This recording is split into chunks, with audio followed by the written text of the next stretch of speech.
You're ready for some calculating, ain't you? Yes, you are. All right, now, remember in the last video, we talked a little bit about what the different kinds of solutions are. Not all solutions are water solutions, but we are focusing on the water solutions in this unit. So, in order to focus on water solutions, we're going to dissolve things in water. Not everything dissolves in water. Not all salts do. Some salts are either what are called slightly soluble, some a little bit, or insoluble. Basically, they do not dissolve in water. So there are some salts that will be insoluble or slightly soluble and not soluble like sodium chloride. And if they're soluble or slightly soluble, what they'll do is they will form what's called a precipitate. A precipitate is something, well, like with the weather. Precipitation is something that falls out of the sky.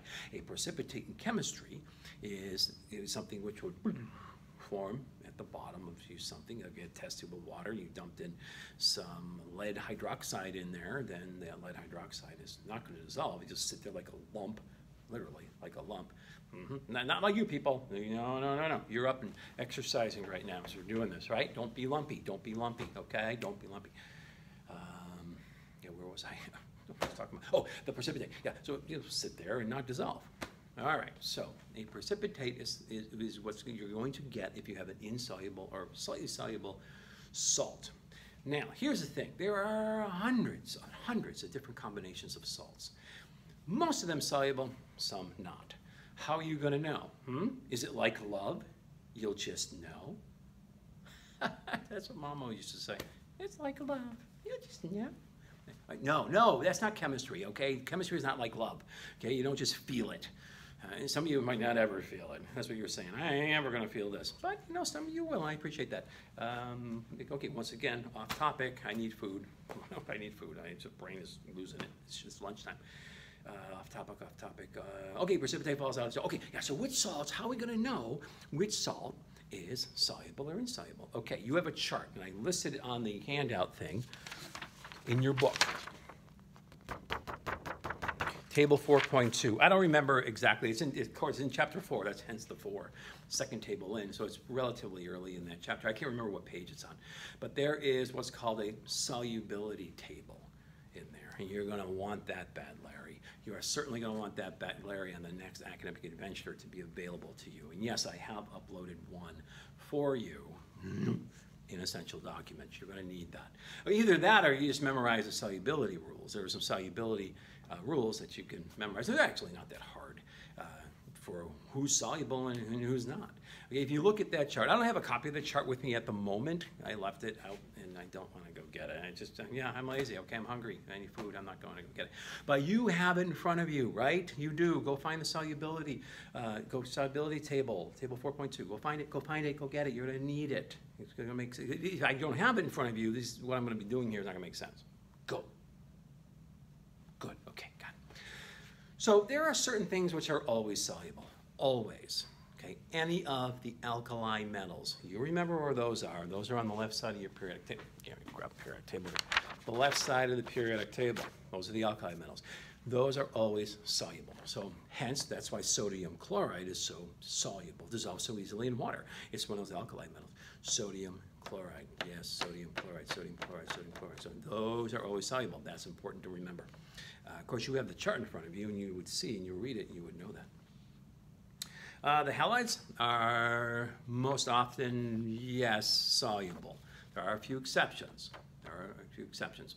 And also that chart, 4.2, will actually list exceptions for you. Looking at that chart, you have, these are soluble. Now, you got your halides, you got your alkali earths, your alkali metals, you have your nitrates are soluble, ammonium compounds, ammonium is soluble, and nitrates are soluble. These things, sulfates are mostly soluble, but they do give you some exceptions. Look, go ahead, look, you'll see like lead, sulfate, silver, sulfate. Silver and lead compounds typically are insoluble. But so there are some soluble things. Okay, sulfates, usually soluble, with some exceptions. You've got your alkali metals are always soluble. And then you also, if you look down below on that chart, you'll see things which are insoluble. You have your hydroxides, your phosphates. Those compounds typically not soluble.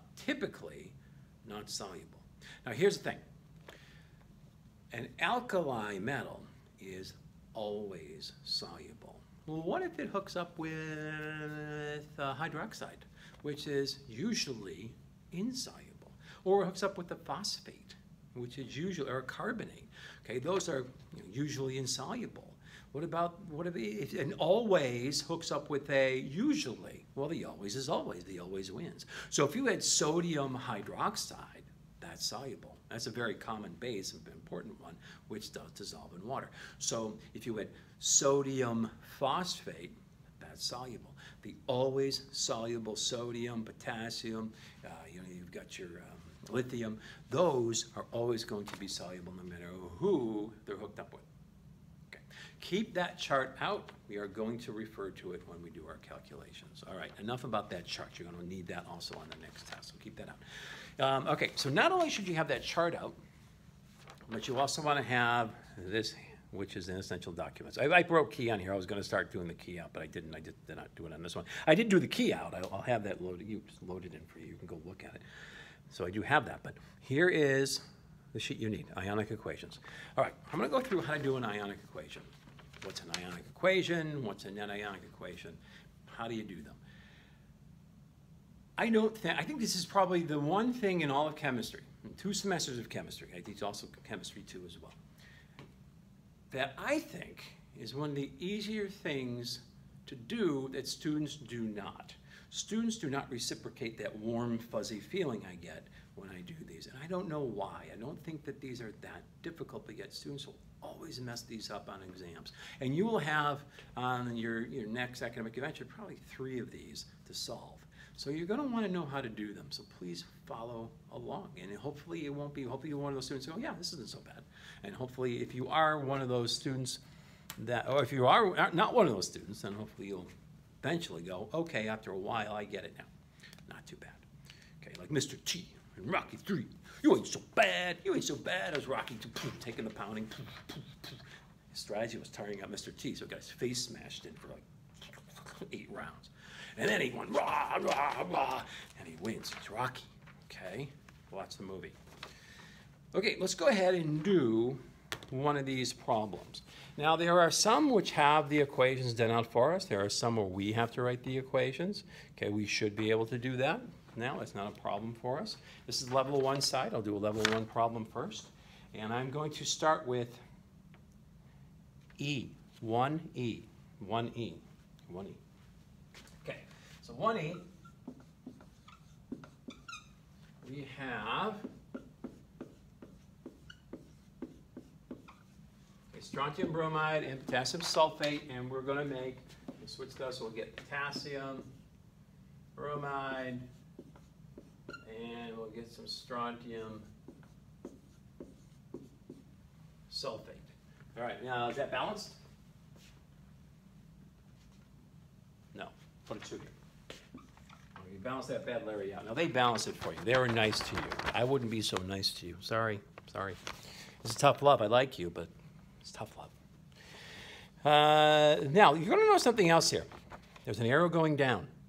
They have an arrow on this one going down. That means a precipitate. That tells you that this is insoluble. This is an insoluble salt. Earlier I'd mentioned most sulfates are soluble, but there are some exceptions. Go ahead, look at the chart. Find sulfates on the chart, then look to the right, exceptions.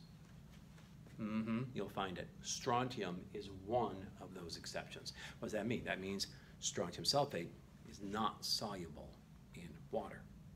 Okay, so what would happen if it forms? If strontium sulfate forms and it's insoluble, it would precipitate out of the solution. And that's what that arrow means. Once again, I would not be that nice to you. I would not be as nice as to put an arrow after an ionic equation to tell you that it would precipitate. I would expect you to go and look at the chart and find out if the products, and you're always looking at the products, find out if either product is insoluble. If they are, we got some work to do. Check out potassium bromide. What do you think? Is potassium bromide soluble? We're only looking at the product. So these two things are combining in the reaction. This would be a water reaction. These would be aqueous. Okay, I don't think they put them. I didn't write them either. No, they didn't either. So this would be aqueous, aqueous, AQ, AQ, AQ. And this would actually be an S. Okay, I'm going to write those. I'll do that. Okay. AQ, aqueous means in water. In water. This is going to be in the water. This is in the water too, but it's precipitating. So if it's precipitating, I'm going to put solid, because that's what it would be. It would form a solid and precipitate out. So these are floating around in the water. That's a solid. Okay, now, look up potassium bromide. You will see that potassium is in the alkaline metals. It's always soluble. So potassium, anything, is a soluble salt. It dissolves. It dissolves. This does not. Okay, so what's the point of this anyways? So, okay, I kind of get it. I can see these are in water, and this is an insoluble salt. Okay, it falls out of solution and forms a solid. Okay, so what? Okay, what you're going to do in this exercise, and we already did some. Let's do some more. Some exercise. Okay. Whew, I feel better, though. We are going to do two things. We are going to write an ionic equation. So in your next academic adventure, I will ask you to write probably 3 of these ionic equations. What's an ionic equation? Ionic means it has a charge, positive and negative. I want to see the ions, the charges of the stuff in the compounds. And it's an equation, so it's going to have this little arrow here, meaning this equals that. Well, what do? Break up the compounds. Breaking up is hard to do, Neil Sedaka, okay? If you have any older people out there, old like me, if you're in your 90s like I am, you know exactly what song I'm talking about. Breaking up is hard to do. But I'm talking about breaking these up. Break these compounds apart. Just separate them. Separate them. What do you get? So this is going to be my okay, strontium and bromine. Break them up. That's it. And potassium and sulfate. I just broke up all the compounds and separated them. Now, some of you are saying, well, wait a minute. There were 2 bromines. There were. So we're going to take that 2 and put it in front, indicating we have 2 bromines. So I still do have 2 bromines. Yep. And I have 2 potassiums. So I'm going to put 2 in front of that potassium. I have 1 sulfate, 1 sulfate. So I've broken up these compounds, and I put coefficients to indicate how many I have after I break them up. I have to make sure these are balanced. Still a balanced reaction. I still have a balanced reaction on top. I'm going to have a balanced reaction here. What about on the right? Do I just keep breaking things up? Well, kind of. Okay, now I would break up this potassium and bromine. And this coefficient out in front, remember, that means you had 2 potassium bromides. That means I have 2 potassiums and 2 bromines. So don't forget that. You gotta make sure it's balanced. Because these 2 potassiums have got to equal these 2 bromines. We got to make sure we have balance in the force, Luke. I am your father. Now, oh, so we're going to break this one up too, right? No. No, no, no, you are not.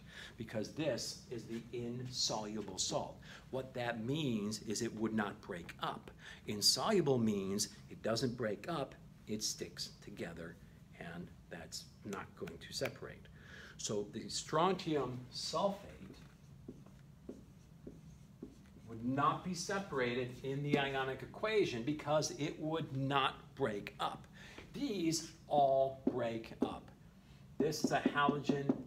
Strontium, it is soluble in water. Potassiums are soluble, soluble, soluble, soluble, soluble. So if I have anything soluble, you break it up. If I have something insoluble, you do not break it up. You keep it together. Then we have to put the charges, because I did say it's an ionic equation. Ionic equation. That means the strontium, we have to look up its charge. Okay, it's a +2. So I'm going to put that here, right above it. That's what you do. You put the bromines a -1, the potassium's a +1, the sulfate's a 2 negative, potassium's a positive, bromine's a negative, and this you're not going to put charges. You're not going to put ions because it didn't break up. It's just a compound. Okay, so that's a nice neutral compound. So keep it as is, but separate everything else that does dissolve. that's not insoluble, that is soluble, and put the charges. I now have an ionic, those are the charges, equation. It is an equation. If you look at it, it is balanced. And what it does is it shows that I have this insoluble salt here on the right. All right, we're done, right? No. What we've done is we made the ionic equation. Now we're going to make what's called the net ionic equation. The net ionic equation, the N-I-E. Ni.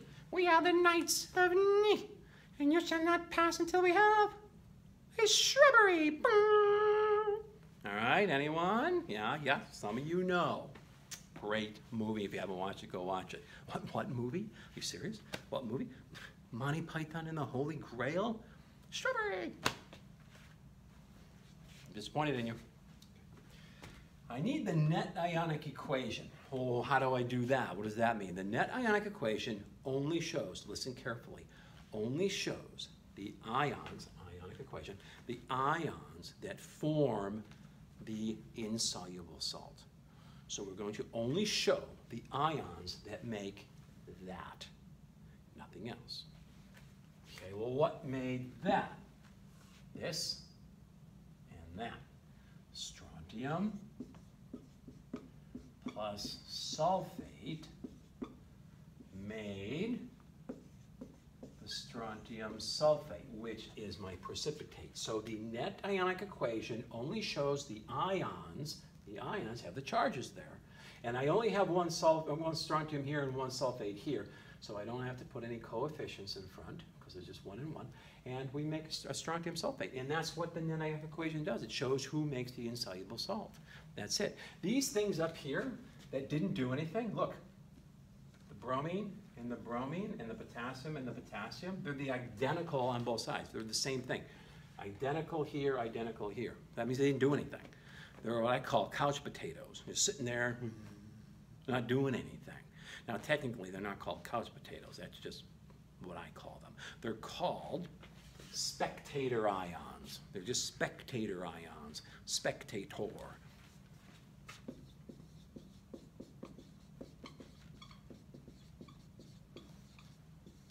These are spectator ions. They didn't do anything. Spectator just sits there and watches.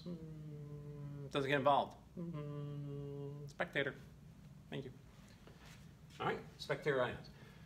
So that is how we do an ionic equation and a net ionic equation. Now these give students problems. They do. I don't know why. Let me show you one. Let's see. Let's try.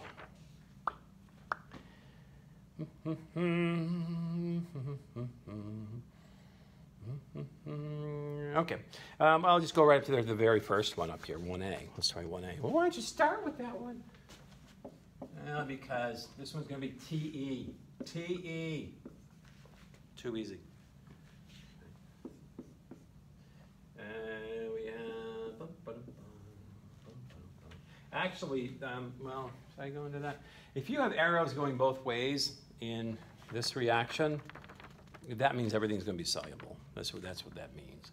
And if I have an arrow going in one direction, that typically means that we're going to get something which is insoluble.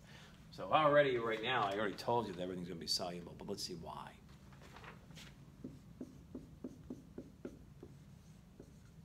Okay, that's what this reaction says. This always tells me what the precipitates or insoluble salts are by putting an arrow down. I won't do that. I expect you to figure it out. So let's see. Are any of the products, always look at the products, are any of the products insoluble? Are any of these products something that do not dissolve in water? Potassium and sodium are alkali metals. They always dissolve. So that means everything dissolves. So you do not have a precipitate in this reaction, and that can happen. So what are we going to do? You still can write the ionic equation, so I expect you to write an ionic equation anyway. Let's do it. Ionic equation, break these up. Potassium plus chlorine plus sodium plus iodine is making, and going back, potassium plus iodine plus sodium plus chlorine. Okay, now there's only one of each that is balanced, so this is also going to be balanced because everything is just one. See, this is an easy one. TE, too easy. But you do have to make sure you put the charges. Sodium and potassium are positive, chlorine and iodine are negative, because it is an ionic equation. The idea of an ionic equation is supposed to show all the charge, and the charges should be equal. We should have balance of charge on both sides, not only just balance of each element, but balance of charge as well. Okay, what about my Knights of Ni equation? The Net Ionic Equation, what would that be? What would that be? What would that be? What would that be? You remember, you only put the things that make the insoluble salt in this equation. There isn't an insoluble salt, so you don't have one. This would be a case where there is no Na, not applicable.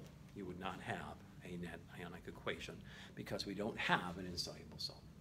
Okay, that's see, TE, too easy, too easy. Okay, this video is getting long. I do want to practice one more of these because you need practice. Trust me, you need practice on these. Students do not find these to be easy when they do them on their own. I will do one more in the next video.